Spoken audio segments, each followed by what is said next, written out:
Nous sommes le lundi 23 mars. Voici à la une.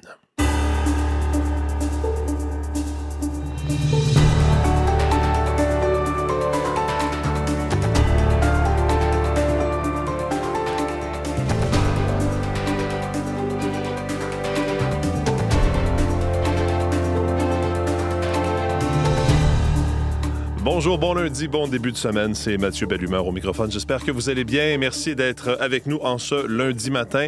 On va se pencher au cours des prochaines minutes sur ce qui s'est produit au cours des dernières heures tard en soirée hier à l'aéroport LaGuardia à New York et ça implique un appareil d'Air Canada Jazz. C'est un appareil qui a foncé.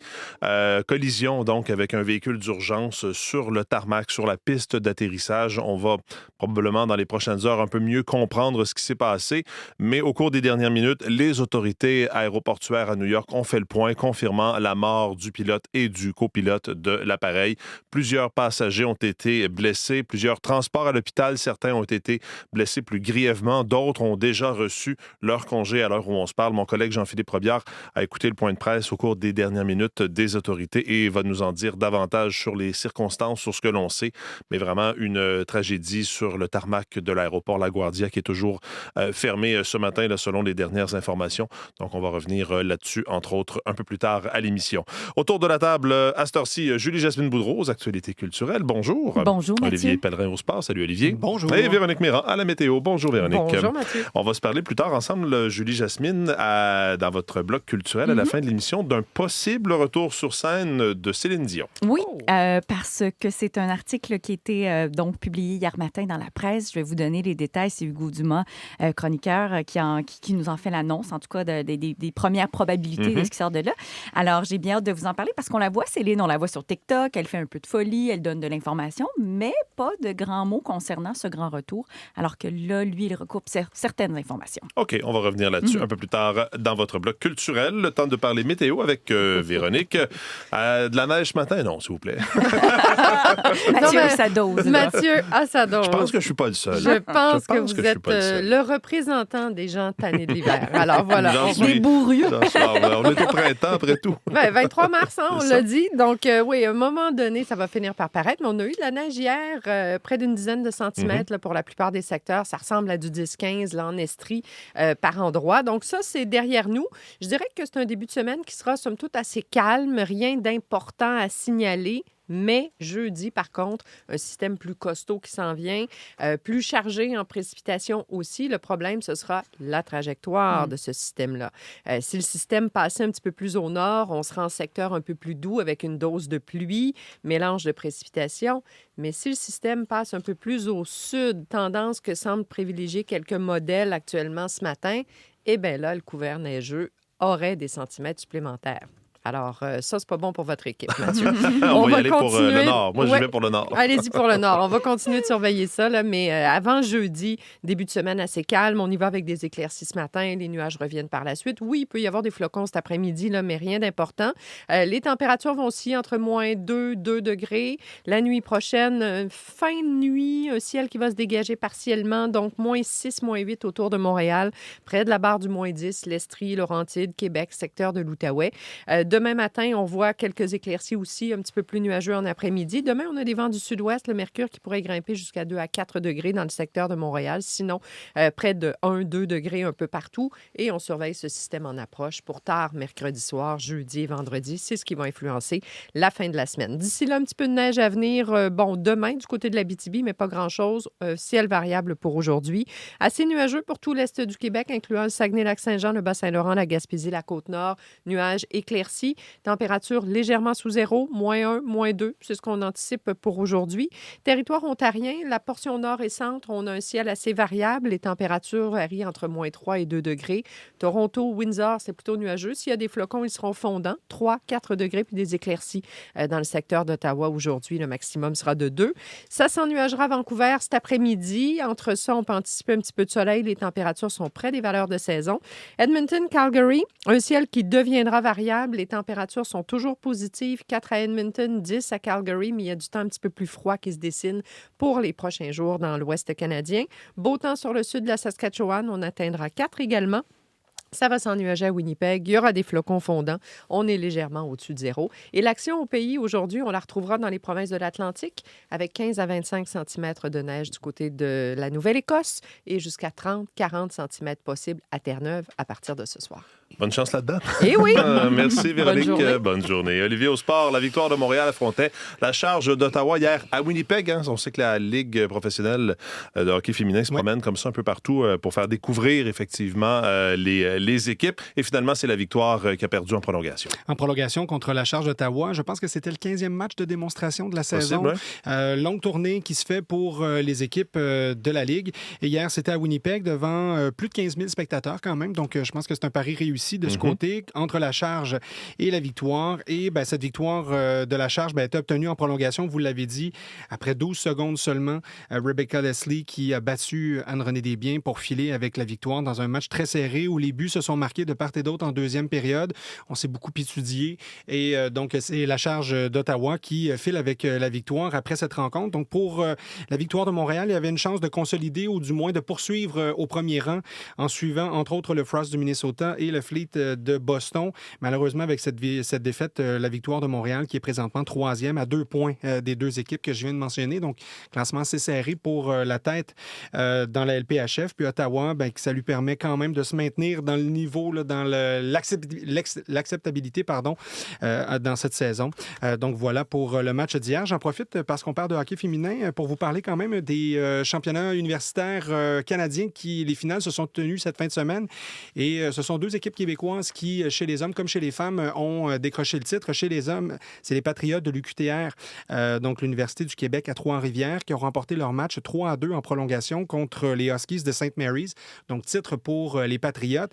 Et même chose pour les Carabins de l'Université de Montréal. Elles avaient perdu 11 défaites consécutives contre les Stingers de Concordia. Les Stingers qui se présentaient comme championnes québécoises. Et parmi les équipes favorites qui pouvaient espérer remporter ce titre, les Carabins leur ont joué le tour hier, victoire de 5-2. Et ce sont donc les Carabins de l'Université de Montréal qui ont décroché ce titre. Donc, félicitations. Vous écoutez ici Radio-Canada Première. Aussi disponible en direct sur Radio-Canada Audio. Du cœur aux idées.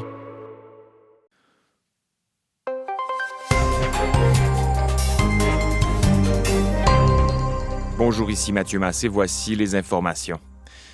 Un avion d'Air Canada Jazz a heurté un camion de pompiers sur la piste après son atterrissage à l'aéroport LaGuardia de New York hier soir. 2 personnes, le pilote et le copilote, ont été tués.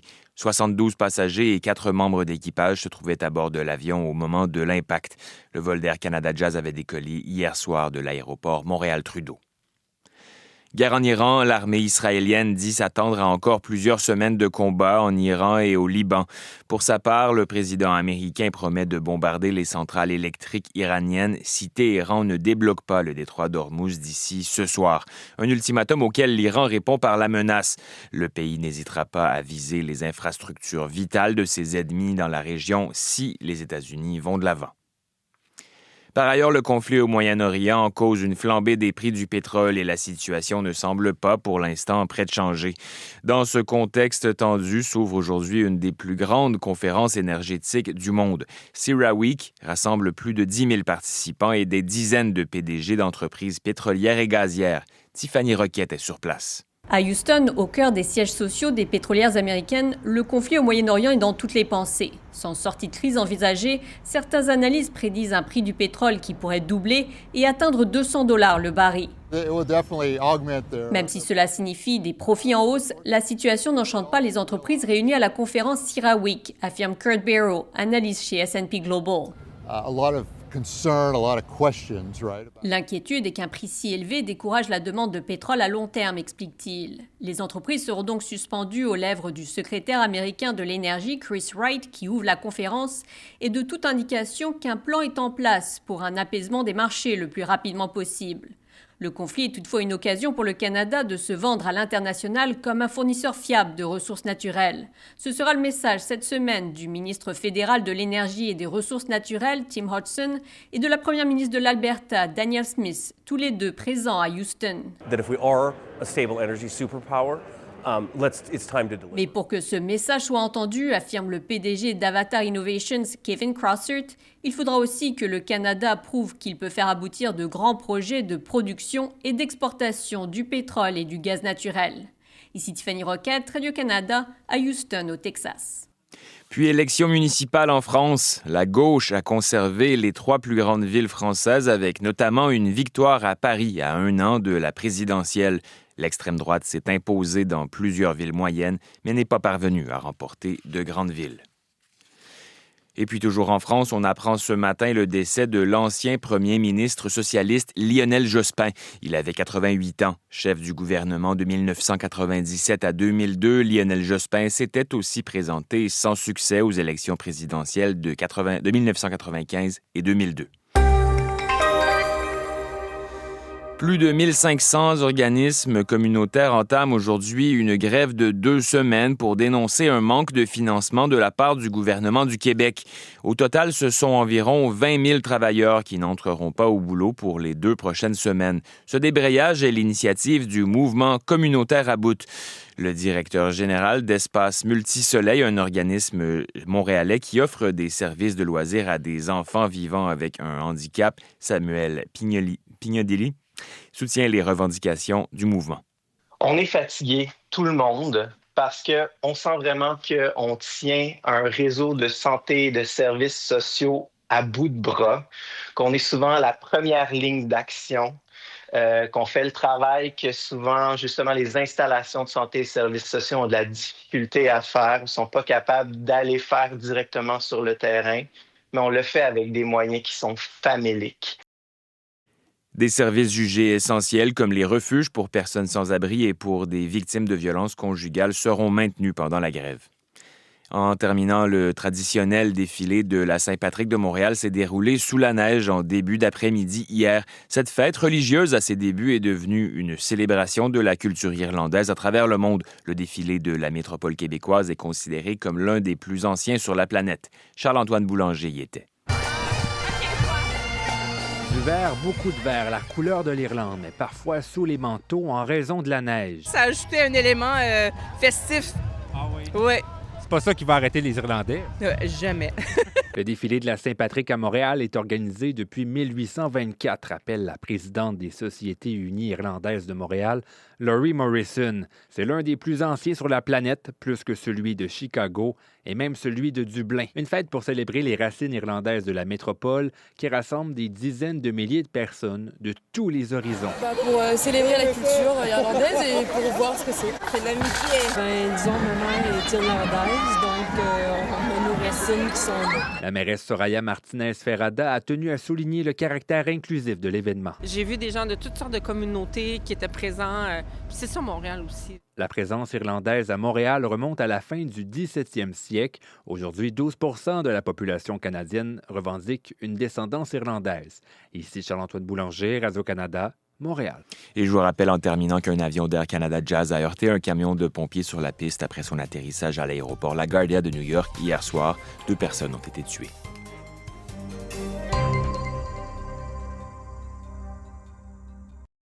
Nous sommes le lundi 23 mars. Voici à la une.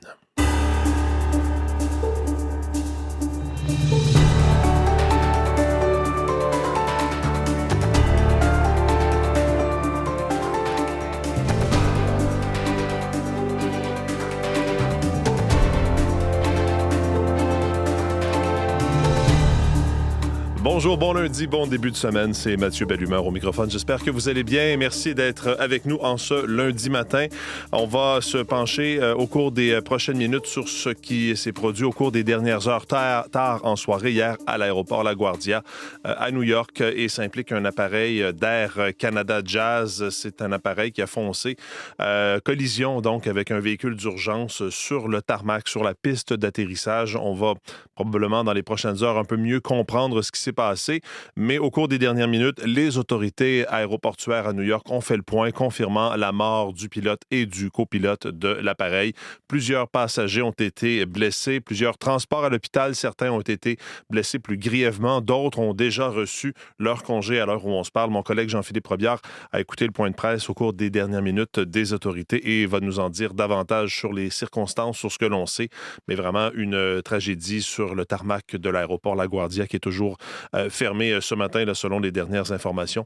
Donc, on va revenir là-dessus, entre autres, un peu plus tard à l'émission. Autour de la table, à cette heure-ci, Julie-Jasmine Boudreau aux actualités culturelles. Bonjour. Bonjour, Mathieu. Olivier Pellerin au sport. Salut, Olivier. Bonjour. Et Véronique Méran à la météo. Bonjour, Véronique. Bonjour, Mathieu. On va se parler plus tard ensemble, Julie-Jasmine, dans votre bloc culturel à la fin de l'émission, d'un possible retour sur scène de Céline Dion. Oui, parce que c'est un article qui a été donc publié hier matin dans la presse. Je vais vous donner les détails. C'est Hugo Dumas, chroniqueur, qui nous en fait l'annonce, en tout cas, des premières probabilités de ce qui sort de là.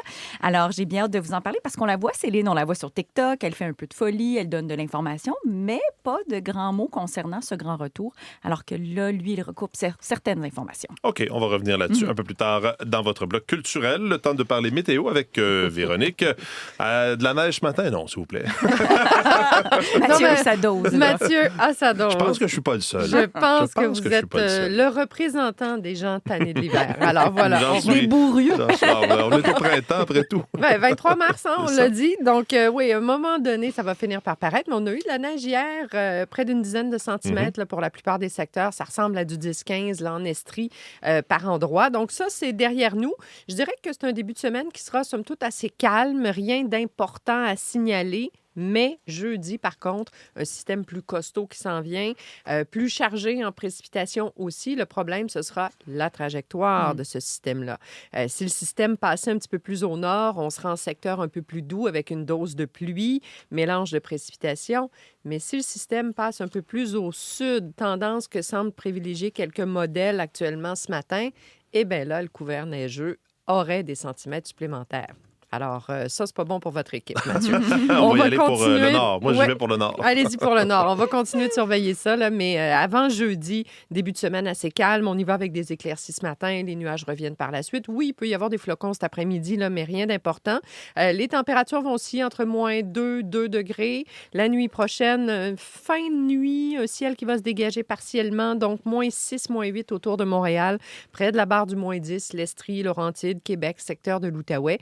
Demain matin, on voit quelques éclaircies aussi, un petit peu plus nuageux en après-midi. Demain, on a des vents du sud-ouest, le mercure qui pourrait grimper jusqu'à 2 à 4 degrés dans le secteur de Montréal. Sinon, près de 1-2 degrés un peu partout. Et on surveille ce système en approche pour tard mercredi soir, jeudi et vendredi. C'est ce qui va influencer la fin de la semaine. D'ici là, un petit peu de neige à venir. Demain, du côté de l'Abitibi, mais pas grand-chose. Ciel variable pour aujourd'hui. Assez nuageux pour tout l'est du Québec, incluant le Saguenay-Lac-Saint-Jean, le Bas-Saint-Laurent, la Gaspésie, la Côte-Nord. Nuages éclaircis. Température légèrement sous zéro, moins 1, moins 2. C'est ce qu'on anticipe pour aujourd'hui. Territoire ontarien, la portion nord et centre, on a un ciel assez variable. Les températures varient entre moins 3 et 2 degrés. Toronto, Windsor, c'est plutôt nuageux. S'il y a des flocons, ils seront fondants. 3, 4 degrés, puis des éclaircies dans le secteur d'Ottawa aujourd'hui. Le maximum sera de 2. Ça s'ennuagera à Vancouver cet après-midi. Entre ça, on peut anticiper un petit peu de soleil. Les températures sont près des valeurs de saison. Edmonton, Calgary, un ciel qui deviendra variable. Les températures sont toujours positives. 4 à Edmonton, 10 à Calgary, mais il y a du temps un petit peu plus froid qui se dessine pour les prochains jours dans l'ouest canadien. Beau temps sur le sud de la Saskatchewan. On atteindra 4 également. Ça va s'ennuager à Winnipeg. Il y aura des flocons fondants. On est légèrement au-dessus de zéro. Et l'action au pays, aujourd'hui, on la retrouvera dans les provinces de l'Atlantique avec 15 à 25 cm de neige du côté de la Nouvelle-Écosse et jusqu'à 30-40 cm possibles à Terre-Neuve à partir de ce soir. Bonne chance là-dedans. Eh oui! Merci, Véronique. Bonne journée. Olivier, au sport, la victoire de Montréal affrontait la charge d'Ottawa hier à Winnipeg. On sait que la Ligue professionnelle de hockey féminin se promène comme ça un peu partout pour faire découvrir effectivement les équipes. Et finalement, c'est la victoire qui a perdu en prolongation. En prolongation contre la charge d'Ottawa. Je pense que c'était le 15e match de démonstration de la saison. Possible, longue tournée qui se fait pour les équipes de la Ligue. Et hier, c'était à Winnipeg devant plus de 15 000 spectateurs quand même. Donc, je pense que c'est un pari réussi ici de ce côté, entre la charge et la victoire. Et cette victoire de la charge a été obtenue en prolongation, vous l'avez dit, après 12 secondes seulement. Rebecca Leslie qui a battu Anne-Renée Desbiens pour filer avec la victoire dans un match très serré où les buts se sont marqués de part et d'autre en deuxième période. On s'est beaucoup étudié et donc c'est la charge d'Ottawa qui file avec la victoire après cette rencontre. Donc pour la victoire de Montréal, il y avait une chance de consolider ou du moins de poursuivre au premier rang en suivant entre autres le Frost du Minnesota et le Fleet de Boston. Malheureusement, avec cette défaite, la victoire de Montréal qui est présentement troisième à 2 points des deux équipes que je viens de mentionner. Donc, classement assez serré pour la tête dans la LPHF. Puis Ottawa, ça lui permet quand même de se maintenir dans le niveau, là, dans l'acceptabilité dans cette saison. Donc, voilà pour le match d'hier. J'en profite parce qu'on parle de hockey féminin pour vous parler quand même des championnats universitaires canadiens qui, les finales, se sont tenues cette fin de semaine. Et ce sont 2 équipes québécoises qui, chez les hommes comme chez les femmes, ont décroché le titre. Chez les hommes, c'est les Patriotes de l'UQTR, donc l'Université du Québec à Trois-Rivières, qui ont remporté leur match 3-2 en prolongation contre les Huskies de St. Mary's. Donc, titre pour les Patriotes. Et même chose pour les Carabins de l'Université de Montréal. Elles avaient perdu 11 défaites consécutives contre les Stingers de Concordia. Les Stingers qui se présentaient comme championnes québécoises. Et parmi les équipes favorites qui pouvaient espérer remporter ce titre, les Carabins leur ont joué le tour hier, victoire de 5-2. Et ce sont donc les Carabins de l'Université de Montréal qui ont décroché ce titre.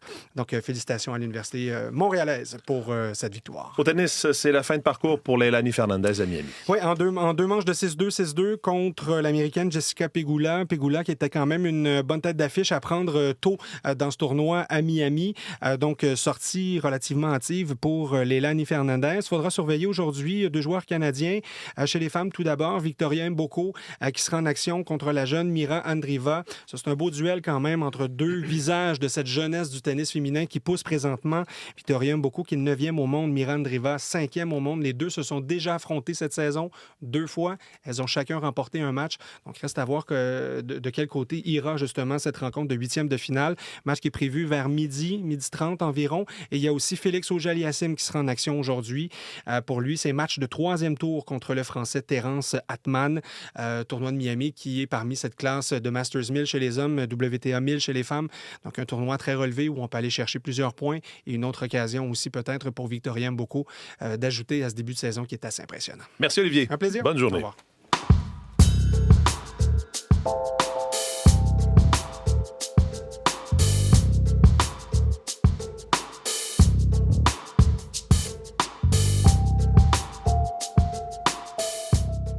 Allons-y avec la une des quotidiens de ce matin, en commençant par le Globe and Mail qui revient sur ce conflit au Moyen-Orient. L'Iran qui promet de fermer complètement le détroit d'Ormuz si les centrales électriques sont frappées. On sait qu'au cours des dernières heures, en fin de semaine, Donald Trump a menacé des installations si le régime ne respecte pas son ultimatum de rouvrir ce détroit vital. Les États-Unis qui ont menacé l'Iran de cibler donc des infrastructures énergétiques. L'Iran qui a déclaré que le détroit d'Ormuz, si crucial pour le pétrole, sera complètement fermé. On sait que ça passe au compte-gouttes en ce moment dans ce détroit, surtout des bateaux qui vont donc en Chine.